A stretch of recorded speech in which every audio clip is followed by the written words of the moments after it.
ज़रा एक ऐसी सल्तनत के बारे में सोचें जो इतनी बड़ी थी कि 3 बरे-आज़मों तक फैली हुई थी और जिस पर सिर्फ तलवार से नहीं बल्कि एक नज़रिए से हुकूमत की जाती थी। जी हाँ, ये था कदीम फ़ारिस, एक ऐसी तहज़ीब जिसकी हुक्मरानी, आर्ट और कल्चर की मीरास आज भी हमारी दुनिया पर असरअंदाज है। तो चलें देखते हैं कि इस अजीम सल्तनत का आगाज़ कैसे हुआ। ये बात काफ़ी हैरान कुन है ना? ईरान दुनिया की कदीम तरीन तहजीबों में से एक है और अपने उरूज पर फ़ारसी सल्तनत इतनी बड़ी थी जितनी दुनिया ने पहले कभी नहीं देखी थी। तो आखिर ये सब शुरू कैसे हुआ? आइए इस कदीम ताकत के पीछे की कहानी जानते हैं। अच्छा, आगे बढ़ने से पहले एक बात क्लियर कर लेते हैं इन नामों की। जिस सरजमीन को आज हम ईरान कहते हैं, इसे कदीम ज़माने में बाहर की दुनिया पर्शिया या फ़ारिस के नाम से जानती थी। वैसे तो दोनों नाम बहुत पुराने हैं, लेकिन ईरान, जिसका मतलब है आर्यों की सरजमीन, ये नाम खुद वहाँ के लोगों ने अपने लिए चुना था। देखें, इस सल्तनत की कहानी सिर्फ बादशाहों और जंगों से शुरू नहीं होती। इसकी जड़ें तो हज़ारों साल पुरानी हैं, उन पहली तहजीबों में जिन्होंने ईरानी सता मुर्तफ़ा को अपना घर बनाया। ये टाइमलाइन हमें इस गहरी तारीख का एक अंदाज़ा देती है। अजीम सल्तनतों से बहुत पहले इलामियों जैसी तहजीबें यहाँ आबाद थीं। फिर आर्याई कबाइल आए, जिसने इन 2 गुरोहों के लिए मैदान तैयार किया जो सब कुछ बदलने वाले थे। पहले मीडी और फिर खाकमेनीशी फ़ारसी। तो पहले बात करते हैं इलामियों की। इनका मरकज़ जुनूब मगरबी ईरान का शहर सूसा था। ये लोग असल में बुनियाद रखने वाले थे। उन्होंने शहर बसाए, जदीद खेती-बाड़ी की और ऐसे तिजारती रास्ते बनाए जिन्होंने उन्हें मेसोपोटामिया की अजीम तहजीबों से जोड़ दिया। असल में उन्होंने आने वाली सदियों के लिए सकाफती बुनियाद रखी। फिर तकरीबन 2000 कबिल मसीह के आसपास हालात बदलने लगे। कुछ कबाइल, जिन्हें अक्सर आर्याई लोग कहा जाता है, ईरानी सतह मुर्तफ़ा पर आकर आबाद होने लगे और अपने साथ नई ज़ुबानें, सकाफ़तें और नए इरादे लाए। और इन नए आने वालों में 2 ग्रोह सबसे अहम साबित हुए, मीडी और फ़ारसी। मीडी वो पहले लोग थे जिन्होंने इस पूरे इलाके को एक हुकूमत के नीचे इकट्ठा किया, लेकिन ये फ़ारसी थे जिन्होंने इस बुनियाद पर एक ऐसी सल्तनत बनाई जो तारीख ने पहले कभी नहीं देखी थी। तो पहली सल्तनत बनी कैसे? इसका आगाज़ मीडी कौम से हुआ।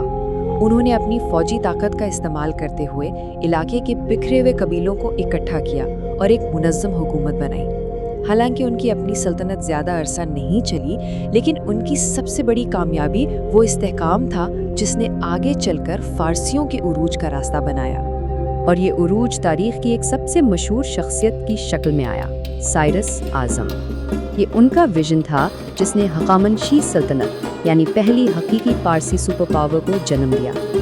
देखें, साइरस आज़म सिर्फ एक बानी नहीं थे, उन्हें पूरी तारीख के ज़हीन तरीन और अजीम हुक्मरानों में से एक समझा जाता है। उनके विजन और क़ियादत के इनकलाबी अंदाज ने कदीम दुनिया का नक्शा ही बदल कर रख दिया। उनका उरूज बहुत तेज़ और हिकमत से भरा था। सबसे पहले उन्होंने मीडियों और फ़ारसियों को अपनी क़ियादत में मुत्तहिद किया। फिर उन्होंने लीडिया की बेपनाह अमीर सल्तनत को फतह किया और उसके वसाइल पर कंट्रोल हासिल किया। और आखिर में एक शानदार चाल से उन्होंने कदीम और ताकतवर शहर बाबुल पर कब्जा कर लिया, वो भी बगैर किसी खूनी जंग के, बल्कि अपनी बेहतरीन हिकमत अमली से। लेकिन सवाल ये है कि क्या ये सल्तनत सिर्फ फौजी ताकत पर बनाई गई थी? फतूहात तो बहुत से लोगों ने की। साइरस की सल्तनत को क्या चीज़ मुख्तलिफ और इतना पायदार बनाती है? साइरस की जहानत का राज सिर्फ ये नहीं था कि उसने कैसे फतह किया, बल्कि ये था कि उसने हुकूमत कैसे की। एक वहशी दौर में उसने गैर मामूली रवादारी दिखाई।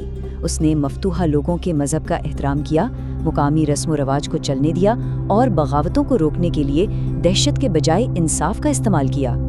यही वजह है कि तारीख उसे एक जालिम के तौर पर नहीं, बल्कि एक निजात दहंदा और दूर अंदेश बादशाह के तौर पर याद रखती है। साइरस ने अपने पीछे सिर्फ एक बहुत बड़ी सल्तनत ही नहीं छोड़ी, बल्कि एक नज़रिया छोड़ा, हुक्मरानी का एक बिल्कुल नया फ़लसफ़ा।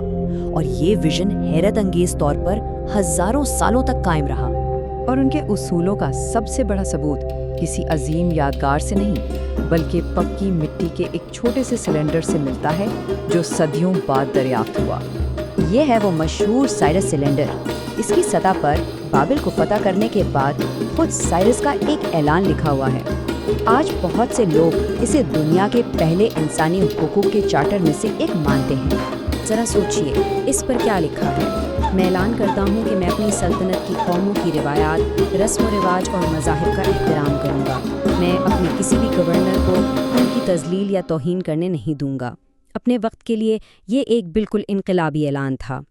اور رواداری کی اسی بنیاد نے سائرس کی موت کے بعد بھی سلطنت کو پھیلنے کا موقع دیا۔ ان کا ویژن ان کے بعد آنے والوں نے بھی آگے بڑھایا۔